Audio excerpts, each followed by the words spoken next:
Welcome, everybody, to today's Community of Practice, which focuses on the latest in ground improvement technologies.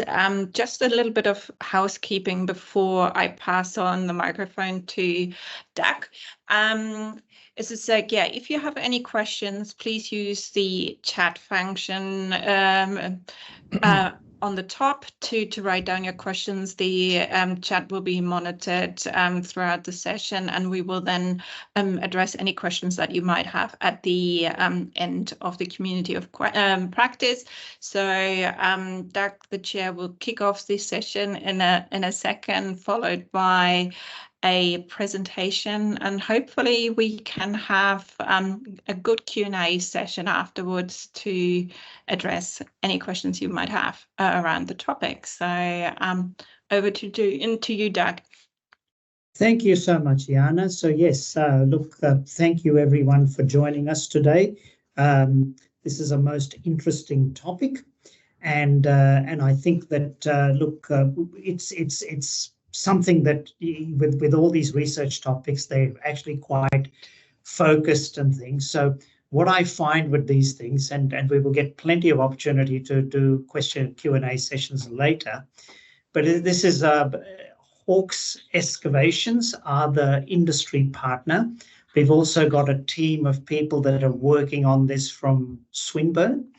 And so look, what I might do as a starter, I'm just your facilitator here, I might get our representative from Hawks Excavations to actually start to open up and describe why they did this research, why is it important to industry, following which we will get the university to then brief us on the work that they're doing. So Mehdi, I'll pass over to you. If you can introduce yourself and Hawks and everything, be fantastic. Thank you so much. All right, thanks very much. And hello, good afternoon, everybody. My name is Mehdi from Hawks Excavation, and we do a lot of projects in terms of excavation, soil stabilization, and piling, and this kind of mostly geotechnical projects. And one of the methods that we're going to use for soil stabilization is the use of stone columns, especially for the soft grounds, where we have a soft sort of soils and low density layers of ground, and we want to have a foundation on top and just having a building on top of the foundation. So one of the methods we're going to use is the stone columns, which is relatively cheaper than having piles. In terms of the construction, going to be easier than the pile driven piles or board piles. And mainly we're going to use this method for increasing the density of the ground, where we have the loose soil, loose ground, and soft soils. And also other benefits could be just reducing the consolidation time by introducing some permeable layers, stone layers into the ground, so the drainage time and drainage going to be facilitated. Therefore, consolidation can happen, quicker, and therefore the main construction above the ground can be just started, quicker. So usually for the construction of the stone columns, we're going to use, the aggregates, larger than 50 to 70 millimeter, between 25 to 70 millimeter. And of course, we have to use the raw material for constructing the stone columns. So actually, the first point of view from a contractor in terms of the construction of the stone columns is, that costs a lot, to bring the material from a quarry to there for constructing the stone columns. And also, from another perspective, when we look at, the long-term production of the waste and demolition material, from the construction sites. So we are facing with, lots of, demolition material, which can be used, in alternative use. So we thought that, why not, using the recycled material, demolition material, and use them in the construction of the stone column. So essentially, we require, aggregates. And these aggregates that are there just, for the strength and also for facilitating the drainage to the clay layers and the soft ground, for reducing the consolidation time actually.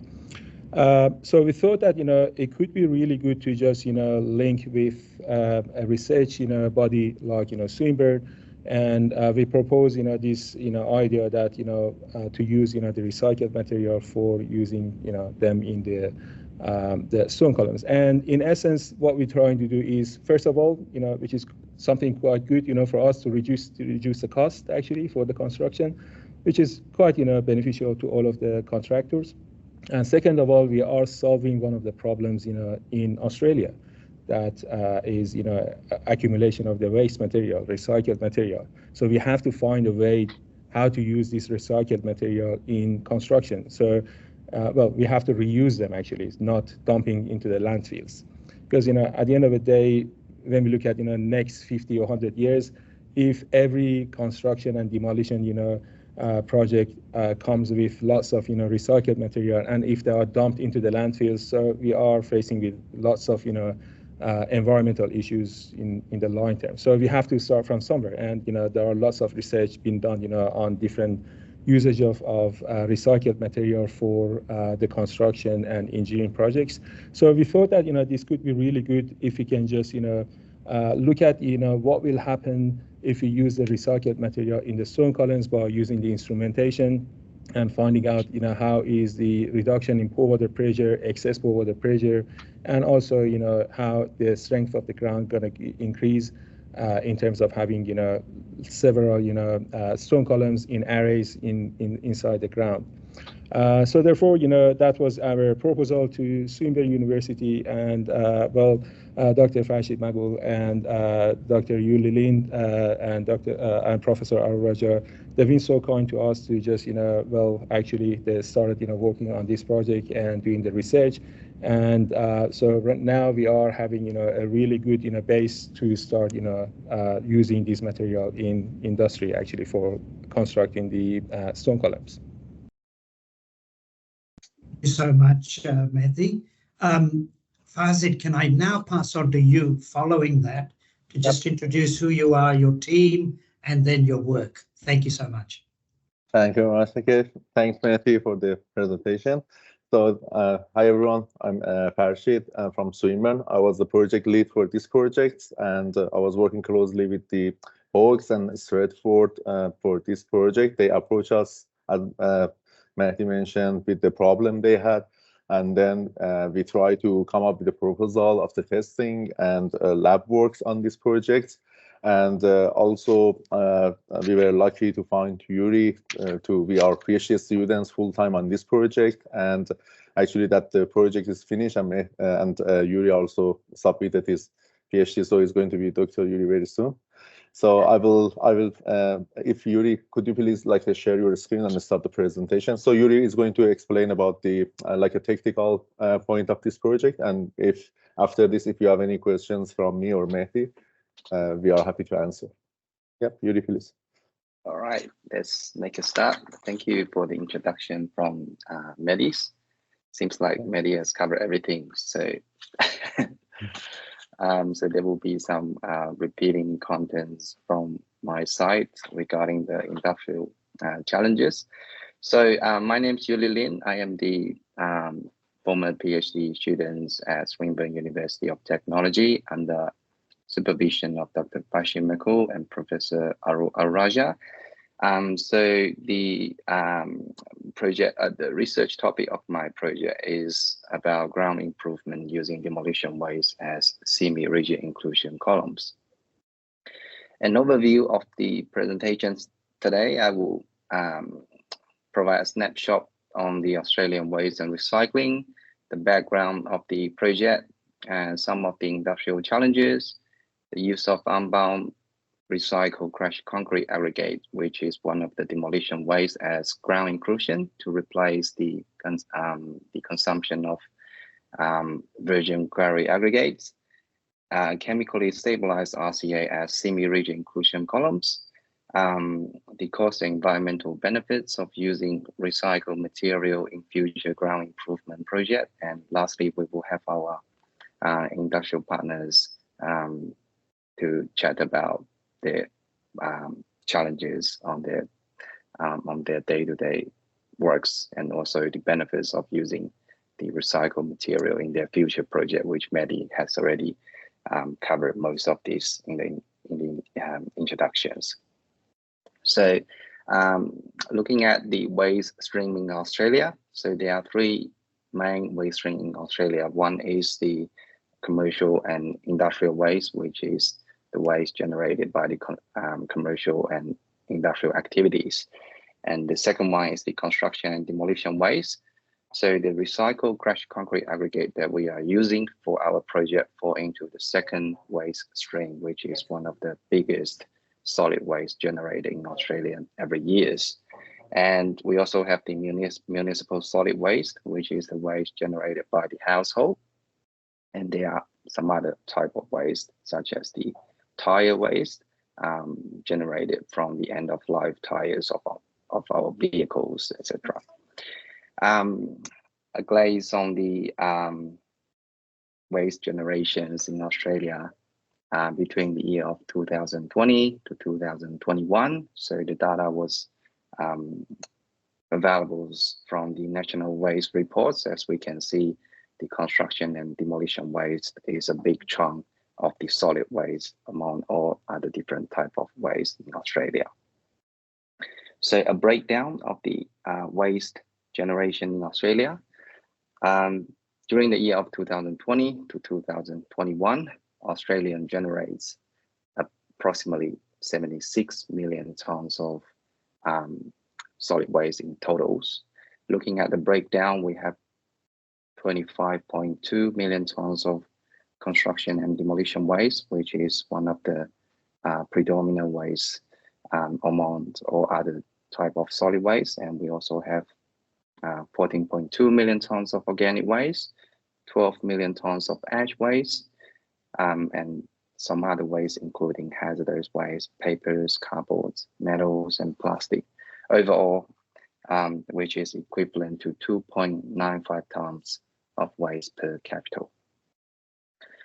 Looking at the recycling rate of the waste in Australia, from the year of 2016 to 2021, Australia have achieved a quite high of the recycling rates, and is increasing steadily until now, up to 63%.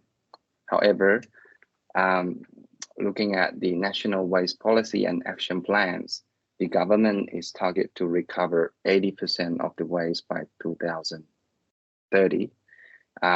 As compared to 80%, currently we are sitting on 63%. So there's still a long way to go to achieve that target. And that's why one of the key objectives of this project was to widening the adoption of the recycled concrete aggregates, which is one of the construction and demolition waste as a replacement of virgin quarry aggregates in future stone column applications. Looking at the demands of the aggregate in civil constructions. So in Australia, every year we consume about 200 million tons of construction aggregates. So for the construction of 1 kilometer of highways, we will consume about 14,000 tons of aggregates.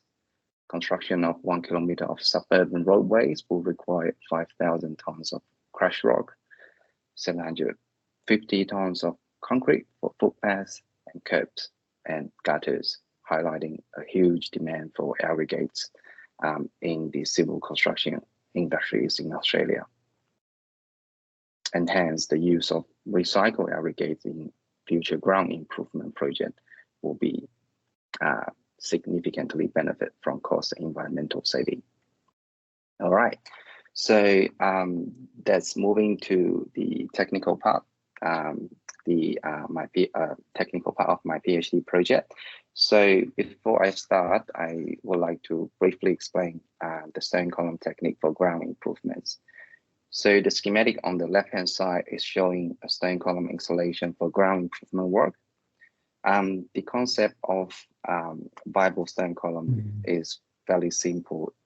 We have that Bible machine capable of creating a bore into the soft soil deposit, and the cavity created by the machine is then filling with an appropriate type of granular material, typically natural stone or gravels, and compacted by the Bible float to increase the load carrying capacity or the bearing capacity of the soft soil strata to meet the construction requirements. As mentioned by Maddie before, there are many benefits of using stone column for ground improvement. For example, it can accelerate the consolidation, it can densify the soft soils, it can reduce the settlements, and more importantly, it can improve the strength of the soft soil for construction. However, there are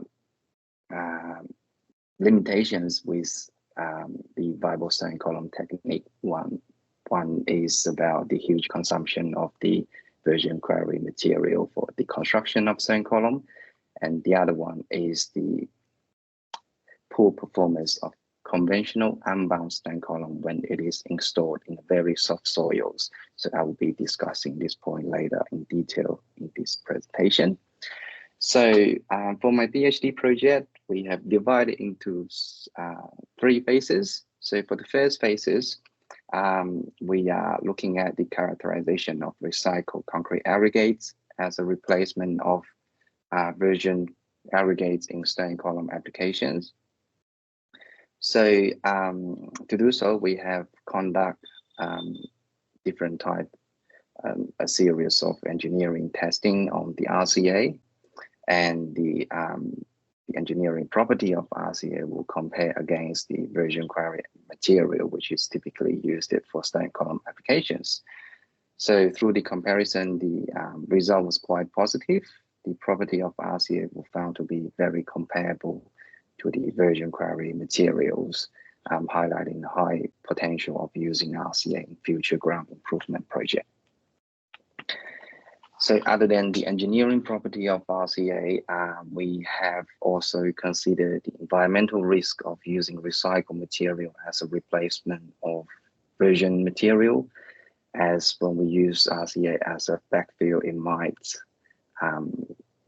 have some contamination, which might have some environmental risk to the surrounding soils or the underground aquifers. So to ascertain the environmental risk of RCA, we also conduct a leaching test on the RCA, and the leaching results of RCA or the contamination from the RCA will compare against the specifications of field materials specified in Environmental Protection Agency of Victoria, and also compare against the requirements specified by the Environmental Protection Agency of USA regarding the drinking water standard. So the comparison of the result again was quite positive. The contamination leaching from the RCA will far below the threshold values, indicating that the use of RCA has a very low risk, or I would say the environmental risk of using RCA in a future ground improvement project is negligible and within the acceptable limits. So moving forward to the second stage of my PhD research project. So in the first stage, we have investigated the feasibility of using RCA as a replacement of virgin quarry aggregates in stone column applications. So the second stage, we are focusing on solving the industrial challenges in terms of the poor mechanical property of conventional unbound stone column when it is installed in a very soft soil condition. So before I go into detail about the stabilization of RCA, I would like to briefly explain the mechanism, how the stone column is getting its strengths when it is installed in the ground. So as you can see on the left-hand side, the image on the left-hand side of these slides, the bearing capacity of stone column or the load carrying capacity of stone column is heavily rely on the lateral confining pressure from the surrounding soft soils.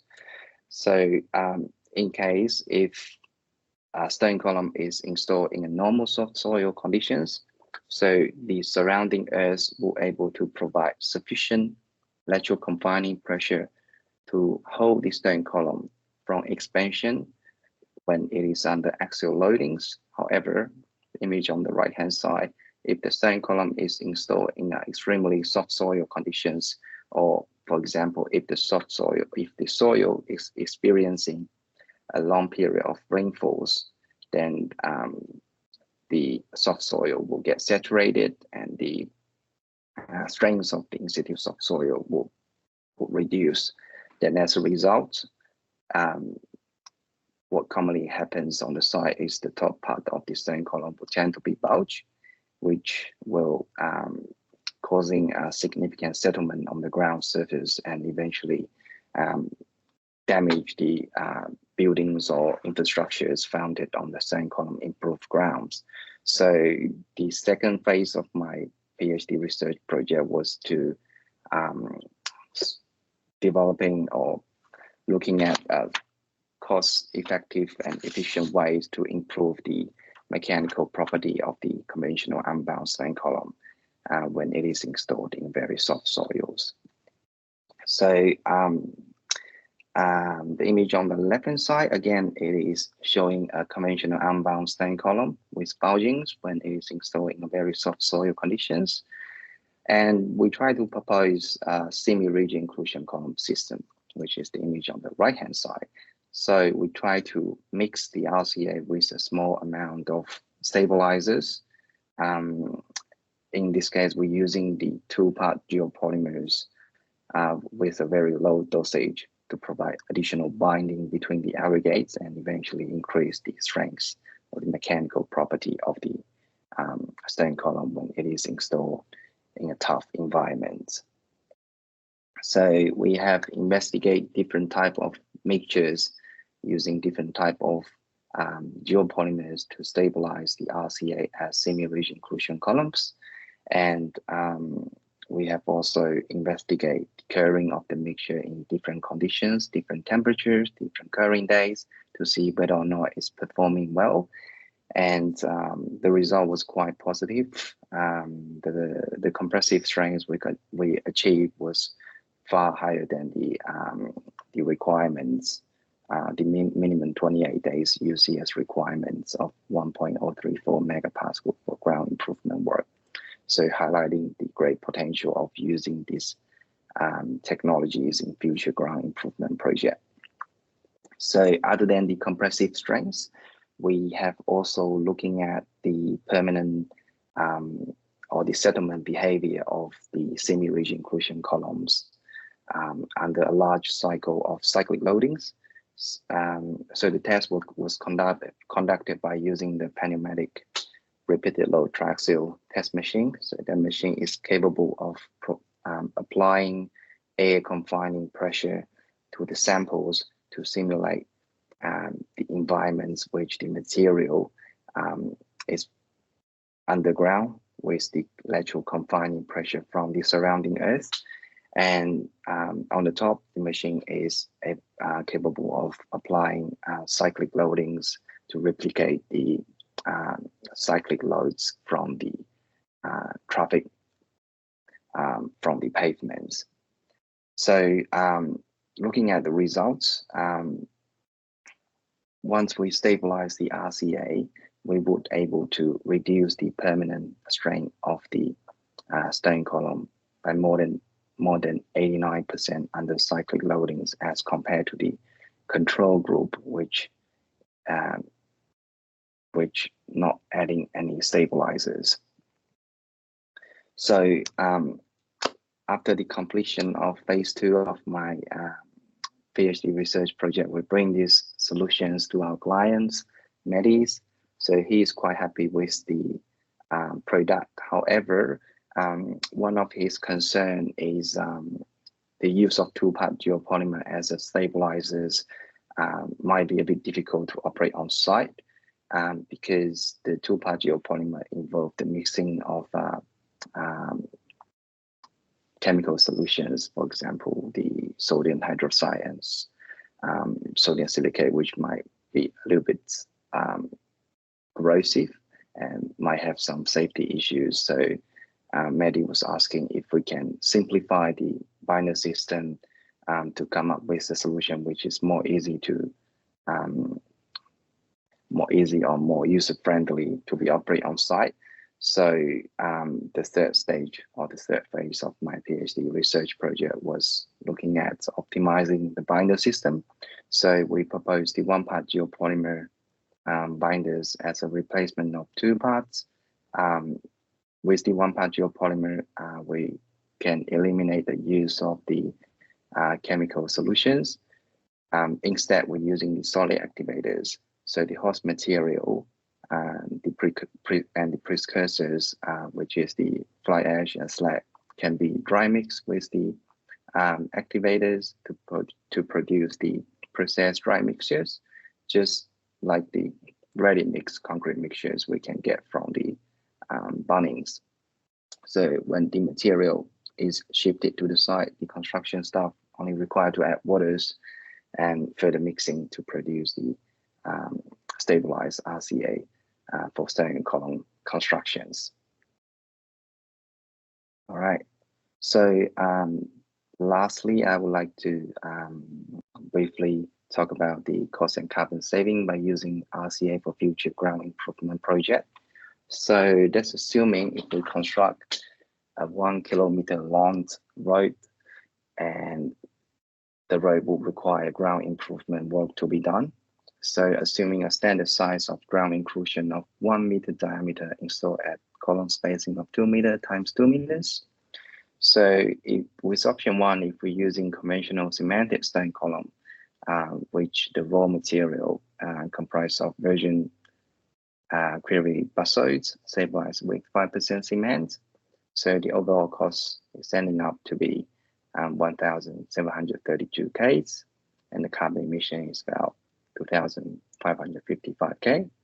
So with option 2, if we stabilize with two-part geopolymer using RCA and 5% two-part geopolymer as a stabilizers, we were able to reduce the cost to 1,220 Ks and the carbon emission to 1,160 Ks.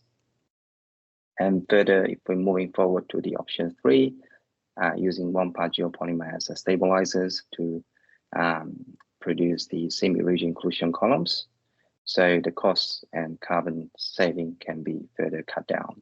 So compare the option 3 and option 1, we could achieve about 37% cost savings and about 73% of carbon savings. So before I finish, I would like to acknowledge the funding support from from the Smart Grid CRC and our industrial partners, Hawks Excavation and Stepford Civil Constructions. And yes, I would say that's all from my side. I will pass on to Mehdi to talk about a bit more on the actual project that they are doing. Mehdi? Thanks very much, Dr. Yuri. Actually, one of the concerns, in the link between the industry and the research is, you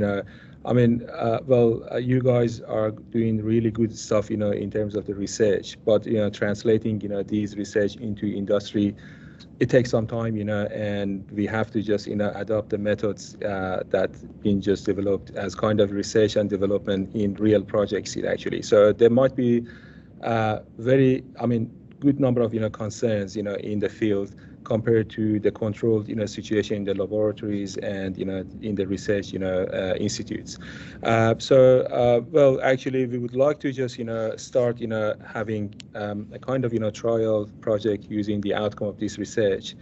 And I guess, the first step is not just having, a full project for a real, let's say building or, any sort of construction. So I guess, at first, what we do is we will have, a trial project, and in the trial project, we will exactly look at, the changes in the pore water pressure and the stresses in the ground using instrumentation, within the stone column.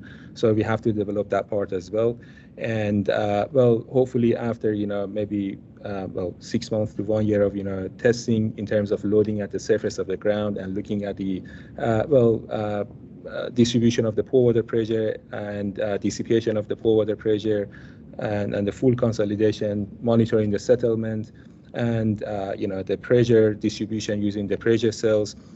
So after doing this, I guess, we will be in a good, position to just, use that in our project. So I guess up to now, a good, background of research has been done, and, the results, based on the laboratory experiments, it shows that, these materials, the RCA, are really promising in terms of, the construction, in terms of, the outcome, strength, increase. So now it is in our hand, and we have to just, start a trial project to just, verify it in the field.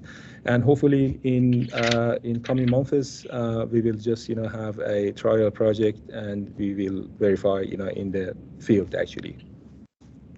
Thank you, Mehdi. Thank you. Dr. Farshid, you are on mute. Thank you, Mehdi. Thank you, Yuri, for your presentation. And I want to thank the Smart Creek for funding this project, and also Hawks for putting cash in this project as well. And they were very helpful regarding the sample collections, everything. They help us, and they were very closely working with us regarding the testings. And we had a regular meeting with them of the process of the project. And Yuri published 5 journal paper from this project, 4 journal paper and 1 book chapter. And also we presented in the Perth for the Smart Creek, and also last year in Japan. So we promote the project as well, and already our students also using this data for their testings, and they doing more analysis and everything. But yeah, so we finished this project early as well, almost 6 months earlier than which we supposed to finish. And recently we have another project with Hawks. But as Mehdi mentioned, so first phase of this project finished, which was a laboratory and studying the the benefits of the using this material. But hopefully we can get a kind of trial test and see how it's really working in the real world. And after that, we can take it to the to the Australian roads. That's it from us. If any questions, we're happy to answer. Absolutely. Thank you, Fazid and Mehdi and Yulni, for all the work that you've done. I think this is a most interesting project. I've got a few perspectives, but I want to invite anyone who's online to either raise their hand or go into the chat and ask some questions. We have a lovely, wonderful opportunity here. I have a lot of questions, but I'll keep mine for as we go down. Voot has asked a question. Voot, you can unmute yourself and ask the question directly if you like. Yes, thank you very much. This is excellent work, and I can see the use of recycled concrete aggregates in mass, I guess, in the very near future. My question is about the use of geopolymer in the system, and whether there is any potential impact on the environment. You look at the recycled concrete aggregates in details. That's great. So the question is, in the use of geopolymer concrete, is there any concern? Yes. So yeah, we have think about this aspect as well. Thank you for the question from View. It's very good questions. So one of the concern that we are thinking is that the geopolymer might have a higher, alkalinities, which would potentially have some influence on the surrounding soft soils.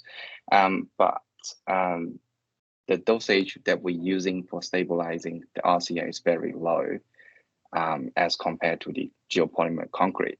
So I would say that issue would not be significant. But at the moment, Dr. Farshid is also following up with these aspects with a new student, continue with the similar topic to investigate further whether or not the geopolymer concrete will have any environmental impact on the soils and the underground aquifers. And based on like the leachability test and the like the results, it's safe to be used on the pavement, but we're using on the deeper kind of situation to see because we cannot find like as you mentioned, like we compare it with the leachability requirements. It's good enough for the pavement base use, but for the deeper ones, we are studying now with the other new project on the pavement with the CRC. So that one, yeah. But for now, it's on the safe point because we're using very, very small percentage of the geopolymer. It's not like a concrete. We're not using high percentages. Thank you. Any other questions from the audience? As I said, you can raise your hand or go straight into the chat. But look, there's a couple of questions that I have, and they're probably not so much, they're probably technical commercial questions rather than technical. Look, hats off to you guys. I agree with Wout. You guys have done some great work. The thing that I find with recycled concrete aggregates as an ex-concrete supplier is people want you to take the recycled concrete aggregate and stick into the it's the wrong thing for it, because it's at the end of the day with all these things, as Mehdi mentioned at the start, this is about trying to produce something that's cheaper, more, like you have a constructional environment that you're working in. So my question is that that with the work that you guys are doing, like in terms of future planning, the fact is you've got some good knowledge, but the knowledge is going to go and it's going to be tried out in construction. The question then comes in, because to me, only 30% of the research is done. My experience with these types of things is when you do research, that's 30%, you get a product, but then using the product, the application produces many more questions and things. And Mehdi and Fazid, is there a plan? Because once you guys go out there in construction, you're going to have another number of questions. How do you propose to actually get this knowledge into practice? So yeah, thanks for that. Thanks for the question. So the plan was, as we mentioned, this one from the first was the phase 1, which is the testing, and then second one going to be a trial, and third one bring it to the industry, because our track record in Swinburne, especially Professor Arur was he couldn't attend today because he's at the conference in Thailand. So Professor Arur is a pioneer in this field in the recycled materials, and we publish a lot of specifications with VicRoads, which is the Department of Transport now. So to answer your question, our second project with the Hawks, which we just started this year with the CRC. Our other industry partner in this is the Department of Transport. So they come in, so because they saw the results of the first phase, so they are working with us on on this new project, which is the geopolymer on the pavement. And the promise is that if we can meet the results and their specification, we're going to publish they're going to generate the new specification for using of the geopolymer in the roof, which is make this material available for everyone to use it. So okay. Now we have them on board, and then we get their specific. Yep. The issue that I've got is that Hawks excavations are going to use something in construction. Yeah. I'm sure that when they put it in, they're going to be a whole lot of things, tweaks, all of that, which is going to require research. is there any plan for Hawks and to continue this sort of work? Because yes, you can get transport in there and things, but Mehdi, please. Yeah, sure. Absolutely. So, I mean, well, as Dr. Farshid said, the next stage is we have to try it, in the real environment, So our plan is, we are trying to find, a trial, location that we can have, 1 or 2 stone columns, just using, the RCA material and the geopolymers. And our plan is actually, I mentioned earlier, so that we have to use the instrumentation to look at, exactly what will happen under the ground, after installation of these material. And also in responding to the question that Wood just mentioned about the environmental impact of this. So hopefully in that trial, we're gonna just after installation of the stone columns and monitoring over 6 months or so, we will actually take some samples from around the stone columns in radial distances from the center of the stone column to look at what are the changes in terms of the chemical changes in the soil in for example in 10%, 20%, 100%, 200% of the diameter of the stone column away from the center axis of the stone column. So I guess that will give us some information that what are the changes in terms of environmental impact of using the geopolymers and around in the soil around the stone column, which actually gives us well, some confidence about the future project if we use for example, if you have well, let's say 10, 20 or more than 50 stone columns in a land, what is the implementation? What is the concern, if there's any concern of using the geopolymers in the land? But well, the real scenario is we have to just have a trial using the instrumentation in the land, in the ground, to look at the pore water pressure using the miniature pore water pressure transducers, using stress distribution using the total stress cells, and also the formation of the ground by measuring the surface settlement.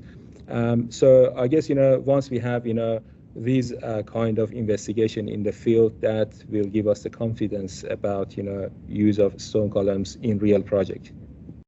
Thanks. Voot, you had a question.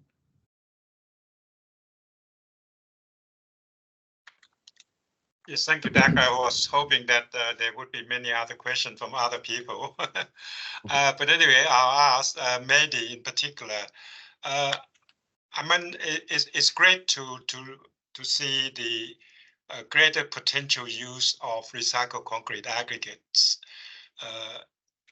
But my question is, from the commercial viewpoint, what is the supply chain of recycled concrete aggregate in Victoria? Is that an issue if you were to use recycled concrete aggregates in this and many other applications that people are working on?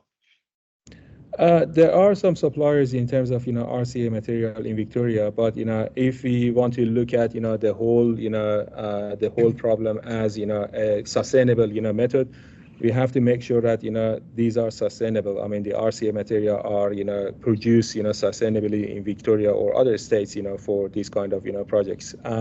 But at the moment we have some candidates in terms of RCA material that we can just use them as for the trial or maybe for a small number of projects.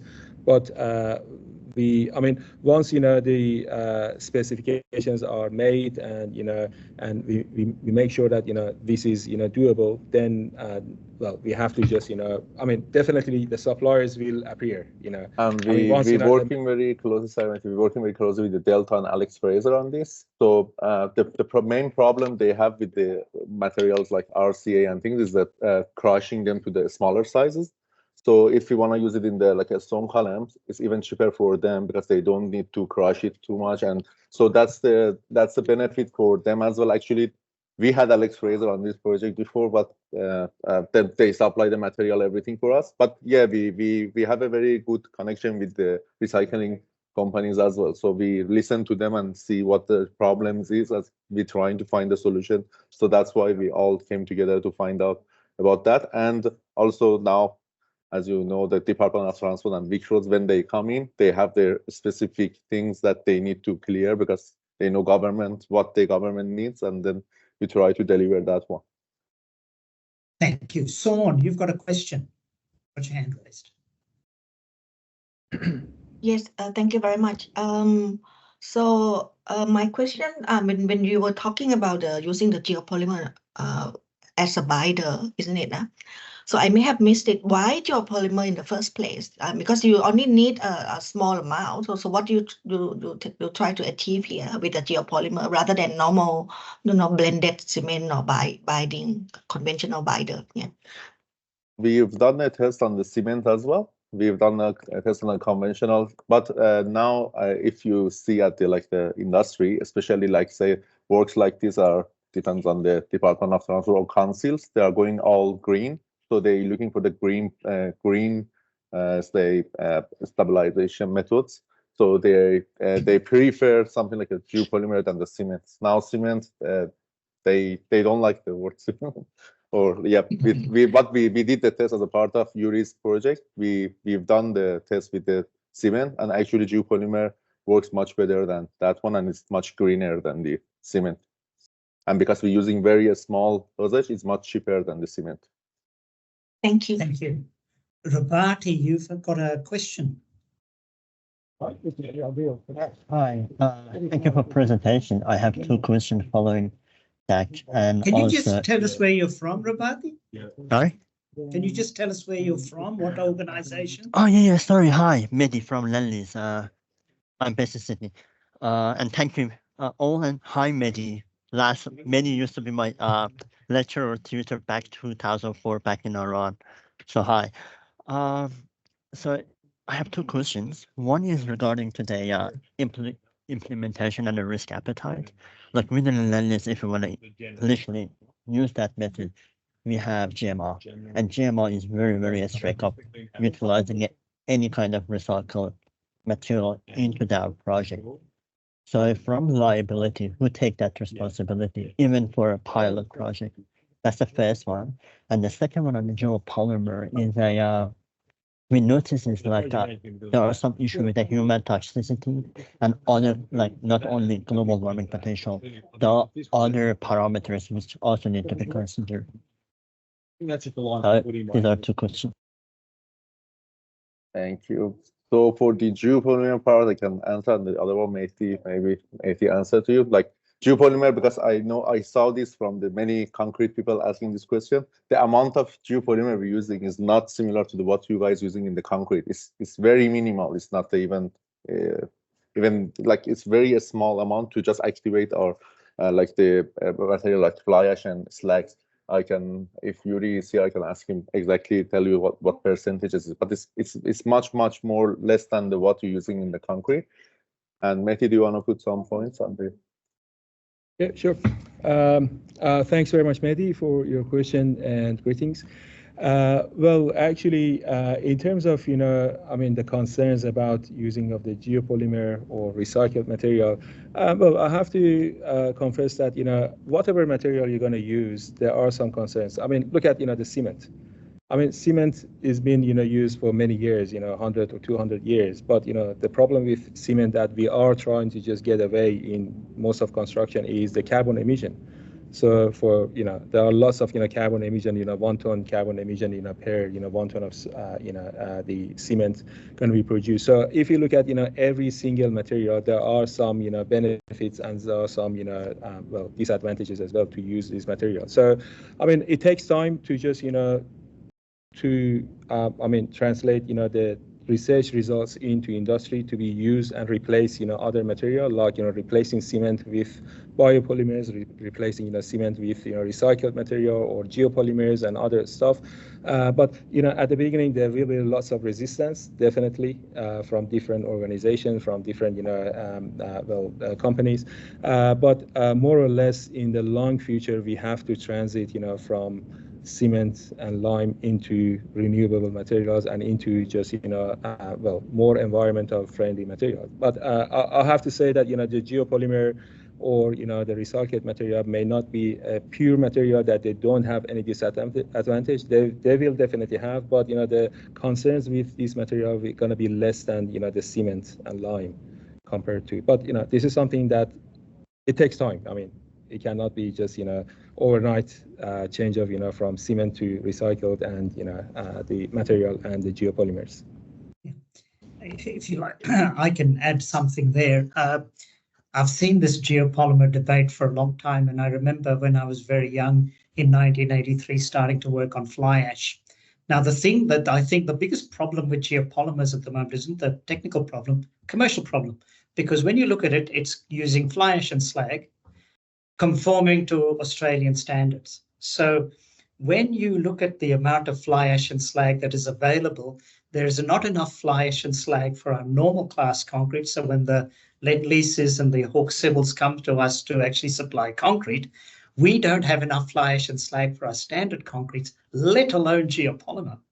So in your application, I think there are other products like non-compliant fly ash, the sort of thing that the wonderful student Yuli mentioned about some of that ash that is disposed.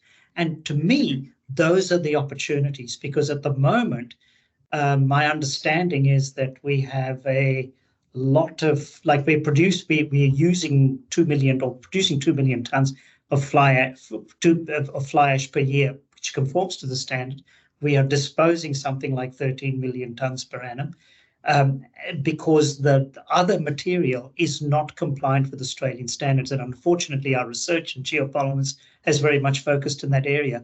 But if you're looking at sort of stone columns like you are, I mean, is it possible that we can use, we don't need a high quality, if we can use a lower quality material that meets your requirement, because I think the way you guys have done it in aggregates is brilliant.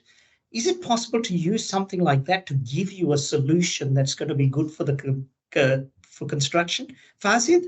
Yeah, that's exactly what we're doing with the other applications we have. Like we work a lot with the Sustainability Victoria and Victoria, as I mentioned. Then, but they need to first accept, and then you can change it. Like we had like we're using like a brown fly ash from the Hazelwood and all those ones. Yeah, we used a lot of things, but we need. That's I think this is a good start point. Then we can change the size, we can change the percentages, and we can see what the industry needs, and then we can go from there. Sure. So, but yeah, we always play with the whatever, as you mentioned, whatever is allowed, and then we use that one in the mixture. But when we have the base, that's easier to do it. Yeah. So this is the start point, and then after that, definitely we will do much more research, and also I have a couple of more research students working on different mixtures actually. And sometimes what I find with the authorities, they also are trying to work things out. So they don't have all the answers. Sometimes they don't even ask you the right question. And then So maybe if Hawks Excavations can actually show, hey, this is what we can do, often people will look at that and then start to change specifications and things. But look, I've worked with Voot and others for very many years, and getting that industry application information is the hardest thing, so that you've got these wonderful things, but we need to do that and then come back to you guys in industry, in research, and say, this is what our problem is, can you help us solve it? And do you know what's the reason? Yeah. and do you know what's the reason? Oh, sorry, I'm just, just go on, Farshid, please. You want to. Well, well, actually the reason for that is the indemnity insurance. So, well, we pay a lot, for indemnity, and then if something happens, if something goes wrong, well, we lose a lot. So, and that's road authorities don't let you to go on a straight use it. They need a trial, long-term trials, rural roads, and that's all the issues that we have. And that's Mehdi's question as to who takes the liability, and that's a huge issue. It's a huge issue, and often in research, you don't know what the outcome, you don't know what the answer is in advance. So there is the whole idea of research is there's a potential it might not work, which then brings the issue that Mehdi, that you're mentioning is that, who does take the liability and things. And if I just want to make an example of that was when we tried to use the crushed glass in the roads. So from first, we are working very close with Vicros on that. So first they allow us up to 5%, 10%, 15%. they go step by step, little by little, and then they found some issues, but still we will try to find a way. They found that the fine is dangerous. We go like a 5 mil minus. We always can play the things, but up to when the road authority or someone accept it, that's when you can really use them. Mehdi, you've got your hand up. Please ask a question. No, it's a comment actually. I personally seen it like we implement a wall and no engineer is happy to sign up. Initially, we have to demolish it and use the conventional method. So someone happy to sign up. So yeah, that's kind of the challenge, like extra cost and extra like time, because we try to. I'm also a researcher, but try to implement the like innovation. So sometimes it's I see barriers. Okay, well, look, thank you very, very much. It looks like we might be just about out of time. I'll take one last comment or whatever. Otherwise, is there anyone with one last comment or anything? If not, I think what we might do is just call it stumps for our discussion. Fascinating. Well done, guys. Well done, Swinburne and Hawks Excavations and things. Terrific stuff. Look, we look forward to seeing further research and further results being implemented, and the profits for Hawks Excavations go up because of this work. So, no problem at all. And look, thank you very much. I'll close this thing down, and we will see you soon. Cheers. Thank you. Thank you very much. Thanks, everyone. Thank you very much. Yeah. Thank you, Thank Dad. you. Thank Have you a good all. day.